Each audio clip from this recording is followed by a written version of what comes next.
네, 오늘은 이 서양 영미권을 중심으로 한 이 묘비명에 대해서 살펴보도록 하겠습니다. 이 묘비명은 아주 오랜 인류 역사 시대부터 오래 시대부터 시작되어 왔는데요. 흔히 동양에서는 이 표사주피 인사류명 해가지고 이 범은 가족을 남기고 인간은 이름을 남긴다. 그래서 이름이라는 뜻에가 이름을 남긴다, 어떤 명예를 남긴다, 그런 의미가 강한 것이죠.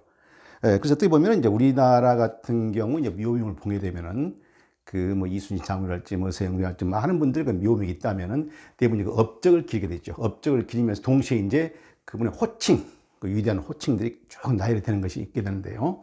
이 서양도 그러한 경우가 많습니다. 그래서 이제 이 서양에 대해서 이제 우리가 묘명을 들어야 되는데, 이 묘비명을 봤을 때 시대별로 쭉 보게 되는데, 이걸 봤을 때 서구인들의 의식 세계를 우리가 살펴볼 수 있게 되고요. 또 공감들을 형성하는 부분이 많이 있게 됩니다. 그래서 이제 이 일반적으로 이제 서양인들은 누구를 기린다, 누가 누워 있다, here lies, 누가 누워 있다, 이런 식으로 시작하게 되는데요.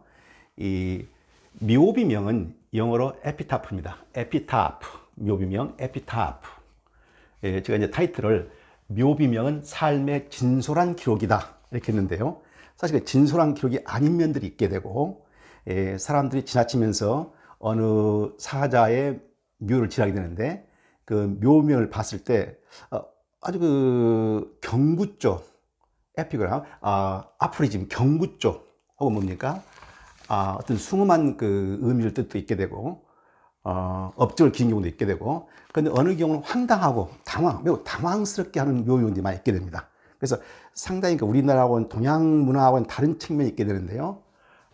묘비명을 에피타프를 하게 된다. 근데 이제 에피타프의 어원을 보게 되면 앞에 그리크어 에피, on, above, 위에 있는, 그 다음에 타프라는 것은 타포스, 그리크어 툼, 무덤이라는 뜻이죠. 그러니까 무덤 위에 있는 것, 무덤 위에 있는 어떤 글이라 할지, 비문을 말하는 것이죠. 그래야 되는데, 이 에피타프를 보게 되면, on, 위에, 타포스, 무덤 위에, 타포스 무덤인데요. 툼이 하게 되죠. 무덤, 혹은 그레이브라고도 하죠. 그레이브. 툼이라는 뜻은 뭡니까? 또, 타포스에는 무덤을 뜻게 되고, 그 다음에 funeral rites. 제사 의식이랄지.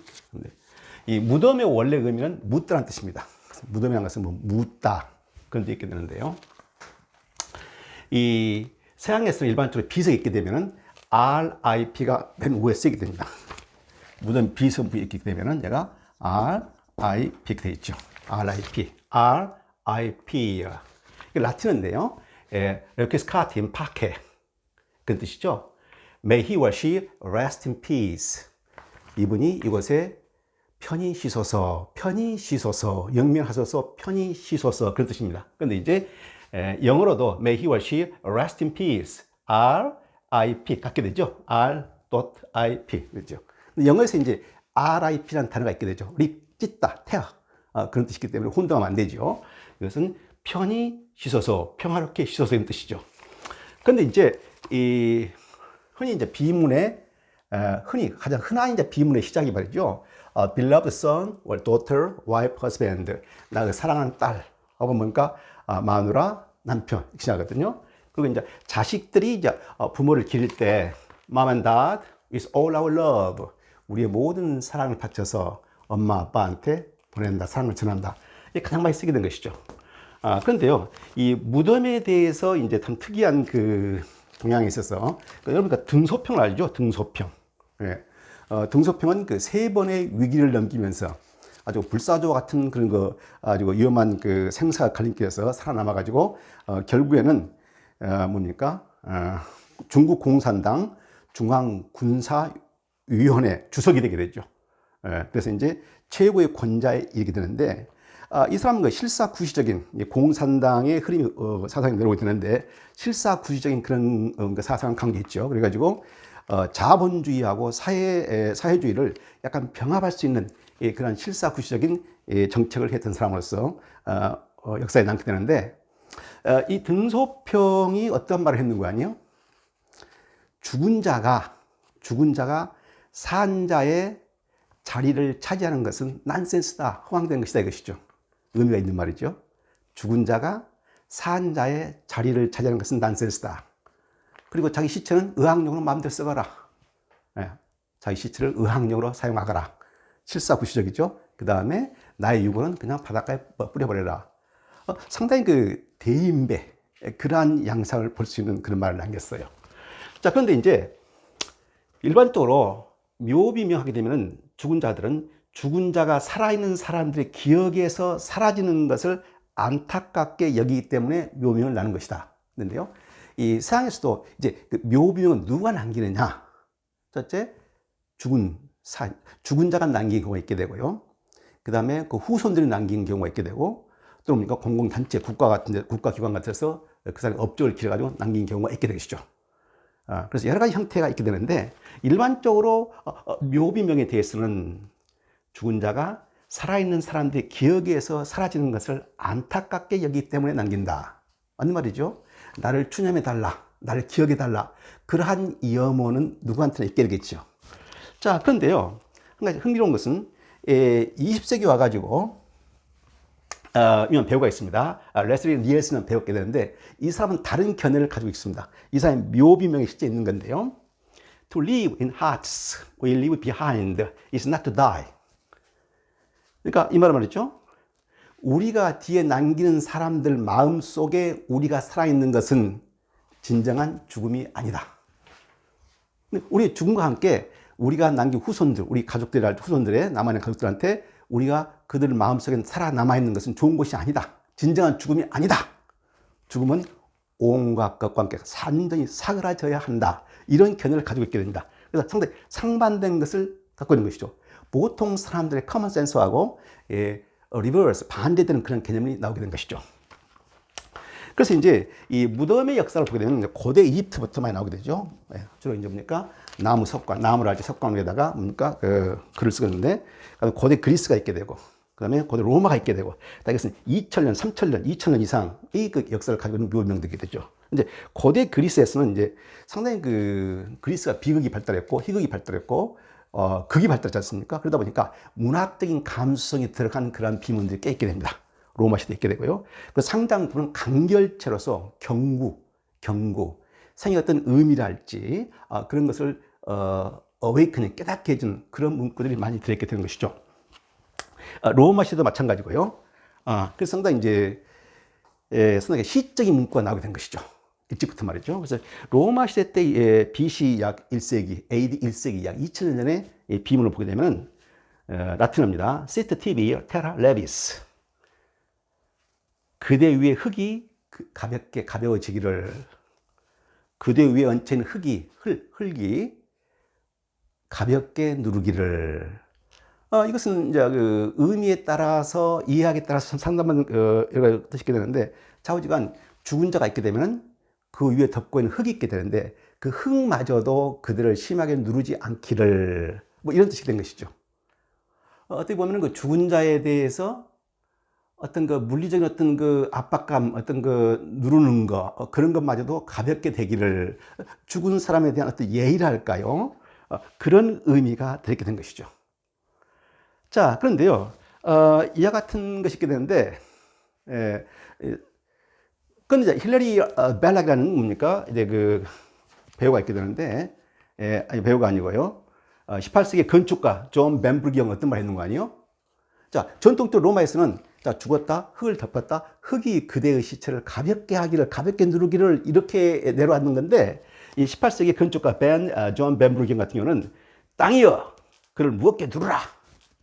그가 무거운 짐으로 너를 눌렀던 것처럼 이와 같은 묘비명을 남게 됩니다. 상반되는 견해를 가지고 있는 것이죠. 어떻게 보면 이제 이분 같은 경우는 인간들이 땅을 뭡니까? 짚고 다녔다 것이죠. 그러한 인간들의 행태가 별로 마음에 와닿지 않는 것이죠. 그러니까 이번에는 땅이여, 너가 그 죽은 자의 몸을, 죽은 자의 시체를 세게 눌러버려라. 이와 같이 흥미로운 묘비명을 남겼습니다. 그래서 이 묘비명을 가지고 두 개의 상반된 개념이 존재하게 되는데요. 계속해서 이제 그와 같이 진행이 될 것입니다. 자, 그래서 그리고 또 이제 일반적으로 이제 죽은 자에 대한 최대의 찬사는 슬픔이 아니고 감사의 마음이다. 공감할 수 있는 그런 것이죠. 그렇기 때문에 이제 묘비명을 우리가 쓸 때, 후손들이랄지 어느 기관들에서 쓸 때, 그때는 뭐 슬픔이 아니고 감사의 마음을 전하는 것이다.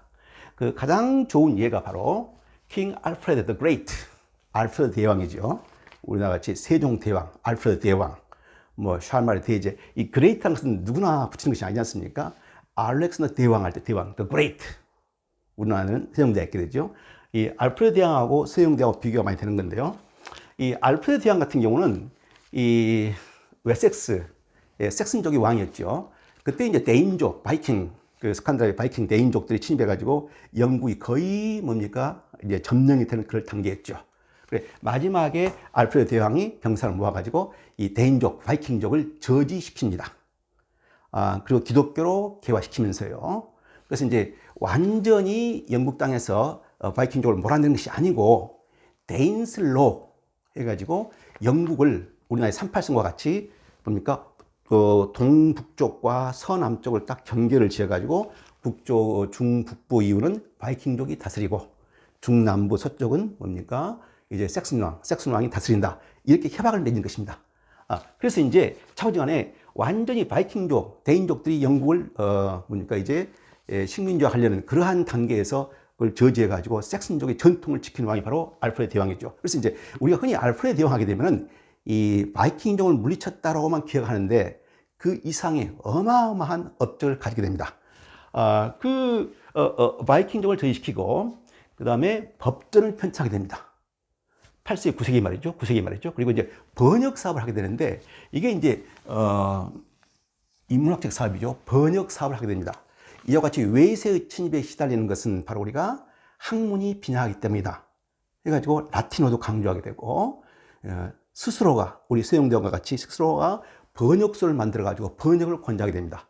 그래서 그 당시에 뭡니까 그레고리 교황의 뭡니까 성직사의 계율 같은 걸 할지 그 다음에 그 어려운 책 철학의 위로 보스요스의 철학의 위로 굉장히 어려운 책이거든요. 그 철학의 위로를 비롯하여 많은 책들을 번역하게 되는데 라틴어에서 그 당시 고대 영어로 번역이 되죠.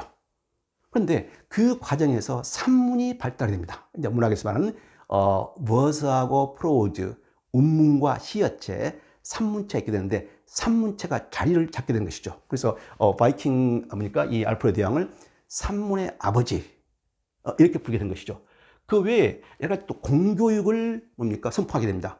중산층 이상의 가정에서 경제 어려움이 없는 중산층 이상의 자녀들은 각각이 뭡니까 학교에 가서 공부를 하라. 그래가지고 일종의 공교육을 세계 최초로 시행하게 된 것이죠. 그러면서 이제 많은 학교들이 세워지게 되고 또 수동을 중심으로 학교가 세워지게 되고 해가지고 공교육이 이루어지게 되고요. 그리고 알프레드 대왕은 몸소 자기가 성벽을 쌓는 걸 할지 다양한 그런 기술을 실제로 보유하고 있었고 시범을 보였고 해군을 강화하게 되고요. 그 다음에 영국의 법 체계를 상당히 구축하게 되고요. 그래서 이 알프레드 대왕의 업적이라는 것은 바이킹을 물리치는 어떤 군사적인 전략과 그런 차원을 뛰어넘어서 굉장히 문화 사업 등에서 아주 뛰어난 그런 업적을 남긴 왕이 바로 알프레드 대왕이죠. 그래서 이제 후세 사람들이 이 알프레드 대왕의 업적을 기른 비문을 남겼습니다.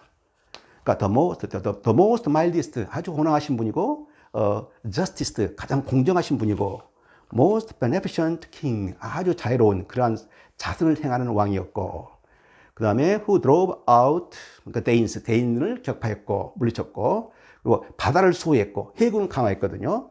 그 다음에 promoted learning 학문을 권장했고, 그리고 jury 시스템 그리고 그러니까 배심원 제도를 확보했고, 그 다음에 crushed corruption 부정부패를 없애버렸고, 그 다음에 God liberty 자유를 보호자였고, 그리고 was the founder of English Constitution 영국 헌법 영국 법의 파운더였노라. 이와 같은 아주 업적을 기르는 그와 같이 긴 묘병을 남기게 됩니다. 그래서 죽은 자에 대한 최대의 찬사는 슬픔이 아니고 감사가 마음이다. 이러한 뜻이 알프레드 대왕의 묘병에는 들어있게 된 것이죠. 자, 그 다음에 이제 이 아이작 뉴턴인데요. 뉴턴은 18세기죠. 17, 18세기. 우리가 다 아는 만류 인력의 법칙 다 알죠. The law of gravity. 이제 뉴턴 같은 경우는 이제 만류 인력의 법칙 이렇게 알고 있는데 사실 광학 이론에 대해서 규명을 했고요. 그래서 17세기 과학혁명의 대부 이렇게 됩니다. 그 다음에 18세기 계몽사상에 영향을 크게 지었고, 사실 이제 계몽사상 외에도 영국의 엠피리시즘, 경험주의에도 영향을 많이 끼치게 된 것이죠. 그래서 이제 이 뉴턴 같은 이제 빛에 관한 많은 논문을 남겼는데, 빛이 단색광이 아니고 혼합광이다. 그 이전에 학설을 뒤엎은 것이죠. 그리고 각각의 광선이 일정한 각도로 굴절되는 성질 때문에 무지개가 생기는 것이다. 등등 해가지고 많은 이론들이 나오게 됩니다. 근데 이 뉴턴은 글을 17, 18세기 영어로 쓴 것이 아니고 라틴어로 썼습니다. 다시 그 라틴어를 나중 사람들이 영어로 번역해가지고 나오게 되는데요. 글이 너무너무 어렵습니다. 그 정도로 그 당시에 그 17, 18세기까지 그 학자, 영국의 지식인들이라는 것은 그리크, 라틴을 기본으로 했고요. 굉장히 수준이 높은 사람들이었다는 걸 알 수 있게 된 것이죠. 자, 그런데 이같이 뭡니까? 오늘날 그 세계에서 가장 인류사에 영향을 끼친 사람 하게 되면 영국에서 뉴턴, 그 다음에 윌리엄 셰익스피어, 그 다음에 찰스 다윈, 이 세 사람이 꼭 들어가게 됩니다. 가끔 호킹도 들어가게 되는 거예요. 10대 인물 중에 말이죠. 거기에 뭡니까? 기독교의 세인트 폴도 들어가게 되는데요. 이 뉴턴의 그 업적이랄지 학문적 능력 같은 거, 이것은 그 프랑스, 독일에서 인정을 해줍니다. 인류사에 나올 수 없는 천재 중에 천재라고 보이는 것이죠. 그래서 아마 누굽니까? 아인슈타인, 18세기 아인슈타인이라고 견줄 수 있는 그런 사람이 된 것이죠. 뉴턴이에요. 자, 그런데 이제 뉴턴이 특히 과학혁명, 인간들의 이성의 세계, 그 이성적인 그 인간의 잠재를 폭발시켜버렸다. 그래서 이제 굉장히 뭡니까? 과학혁명에 대부를 하게 되는데, 그 묘비명예가 보게 되면은 Nature and nature's laws lay hid in night. God said, let Newton be. 이렇게 되어 있습니다. 자, 문자 그대로 해석이 되면요. 자연과 자연의 법칙은 한밤중에 그 속에 쌓여 숨겨져 있는 것이다. 자연과 자연의 법칙이라는 것은 밤중 속에 쌓여 있는 것이다. 이같이 인간이 알 수 없는 그런 아주 난해하고 어려운 그런 뭡니까? 자연의 법칙이 아직 해결되지 않았다 이것이죠. 그런데 뉴턴이 뭡니까? 만류인력의 법칙이라 할지 광학 이론 같은 걸 할지 이걸 통해서 그 숨겨져 있는 그 자연의 법칙을 서서히 풀어냈고 해결했다 이것이죠. 그래서 이제 God said, 하나님께서 말씀하시기를 let Newton be. 뉴턴이요 거기 있으라 이 뜻이죠. 이것은 이제 성경 창세기를 1장 4절, 성경의 창세기를 약간 변형한 것이죠. 예. 태초에 뭡니까? 땅이 흑암으로 쌓여 있었다. 그죠? 태초에 하나님이 하늘과 땅을 창조하셨고, 그 다음에 땅은 흑암으로 쌓여 있었다. 흑암, darkness, light.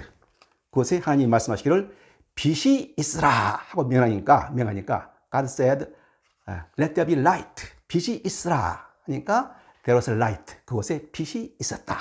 이게 창세기 1장 4절이거든요. 그 부분을 약간 변형해가지고 let Newton be. 그곳에 뉴턴이 있으라. 그러니까 어떻습니까? 그곳에 빛이 있었다. 바로 이제 이 light 대신에 원래는 성경에는 빛이 있죠. 빛이 있으라 하는데 하나님께서 뉴턴이요 그곳에 있으라.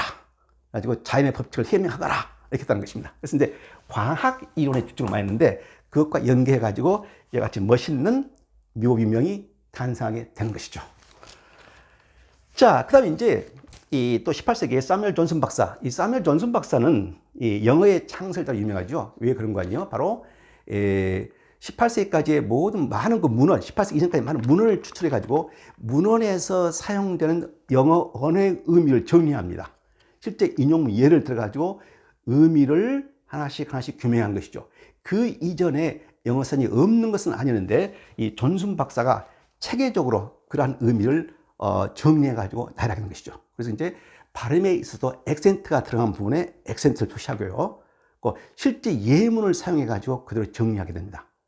그래서 이 사뮤엘 존슨 박사의 영어서라는 것은 굉장한 의미를 갖게 되는데요.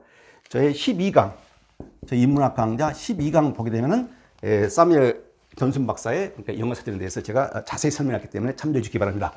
그런데 이 존슨 박사가 자기 자신의 상당히 그 자만이랄까요? 자긍심이 있었어요.